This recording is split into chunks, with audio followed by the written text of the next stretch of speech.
रमा एकादशी कब है और रमा एकादशी का क्या महत्व है? रमा एकादशी और इसकी तिथि क्या है? युधिष्ठिर ने पूछा। जनार्दन, मुझ पर आपका स्नेह है, अतः कृपा करके बताइए कि कार्तिक के कृष्ण पक्ष में कौन सी एकादशी होती है?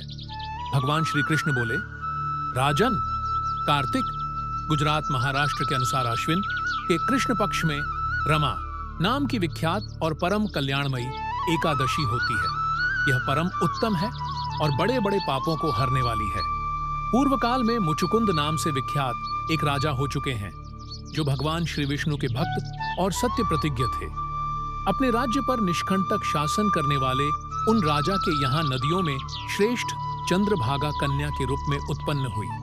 राजा ने चंद्रसेन कुमार शोभन के साथ उसका विवाह कर दिया। एक बार शोभन दशमी के दिन अपने ससुर के घर आए और उसी दिन समूचे नगर में पूर्ववत ढिंढोरा पिटवाया गया कि एकादशी के दिन कोई भी भोजन न करे।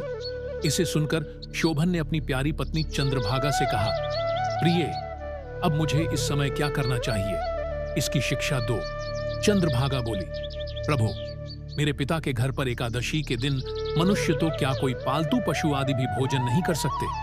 प्राणनाथ, यदि आप भोजन करेंगे तो आपकी बड़ी निंदा होगी। इस प्रकार मन में विचार करके अपने चित्त को दृढ़ कीजिए।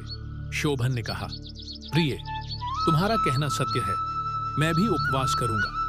देव का जैसा विधान है वैसा ही होगा।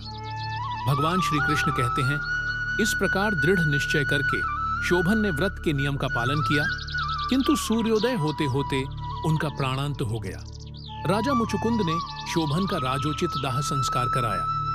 चंद्रभागा भी पति का पारलौकिक कर्म करके पिता के ही घर पर रहने लगी। नृपश्रेष्ठ, उधर शोभन इस व्रत के प्रभाव से मंदराचल के शिखर पर बसे हुए परम रमणीय देवपुर को प्राप्त हुए।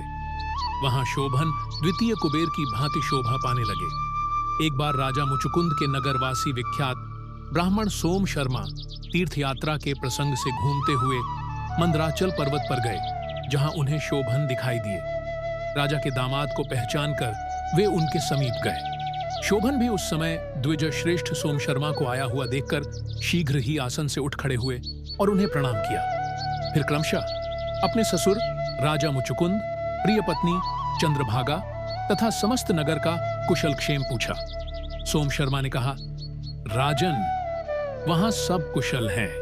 आश्चर्य है, ऐसा सुंदर और विचित्र नगर तो कहीं किसी ने भी नहीं देखा होगा। बताओ तो सही, आपको इस नगर की प्राप्ति कैसे हुई? शोभन बोले, द्विजेंद्र, कार्तिक के कृष्ण पक्ष में जो रमा नाम की एकादशी होती है, उसी का व्रत करने से मुझे ऐसे नगर की प्राप्ति हुई है। ब्राह्मण, मैंने श्रद्धाहीन होकर इस उत्तम व्रत का अनुष्ठान किया था, इसलिए मैं ऐसा मानता हूं कि यह नगर स्थायी नहीं है। आप मुचुकुंद की सुंदरी कन्या चंद्रभागा से यह सारा वृत्तांत कहिएगा।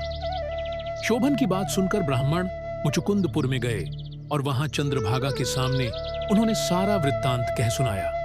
सोम शर्मा बोले, शुभे, मैंने तुम्हारे पति को प्रत्यक्ष देखा। इंद्रपुरी के समान उनके दुर्धर्ष नगर का भी अवलोकन किया, किंतु वह नगर अस्थिर है। तुम उसको स्थिर बनाओ। चंद्रभागा ने कहा, ब्रह्मर्षि, मेरे मन में पति के दर्शन की लालसा लगी हुई है। आप मुझे वहां ले चलिए। मैं अपने व्रत के पुण्य से उस नगर को स्थिर बनाऊंगी।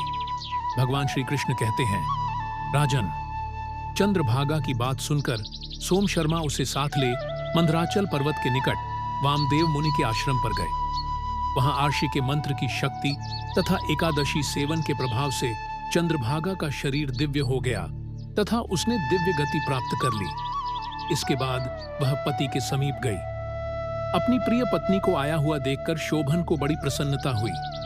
उन्होंने उसे बुलाकर अपने वाम भाग में सिंहासन पर बैठाया।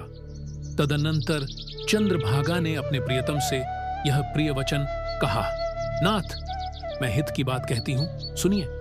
जब मैं 8 वर्ष से अधिक उम्र की हो गई, तब से लेकर आज तक मेरे द्वारा किए हुए एकादशी व्रत से जो पुण्य संचित हुआ है, उसके प्रभाव से यह नगर कल्प के अंत तक स्थिर रहेगा तथा सब प्रकार के मनोवांछित वैभव से समृद्धशाली रहेगा। नृपश्रेष्ठ, इस प्रकार रमा व्रत के प्रभाव से चंद्रभागा दिव्य भोग, दिव्य रूप और दिव्य आभरणों से विभूषित हो अपने पति के साथ मंदराचल के शिखर पर विहार करती है। राजन, मैंने तुम्हारे समक्ष रमा नामक एकादशी का वर्णन किया है। यह चिंतामणि तथा कामधेनु के समान सब मनोरथों को पूर्ण करने वाली है। अब एकादशी का दिन और समय रमा एकादशी का दिन और समय है। 17 अक्टूबर 2025 शुक्र उपवास प्रारंभ करें 5:18 से और अंतराल का समय है 17 अक्टूबर 2025 शनि 5:19 से 9:09 तक।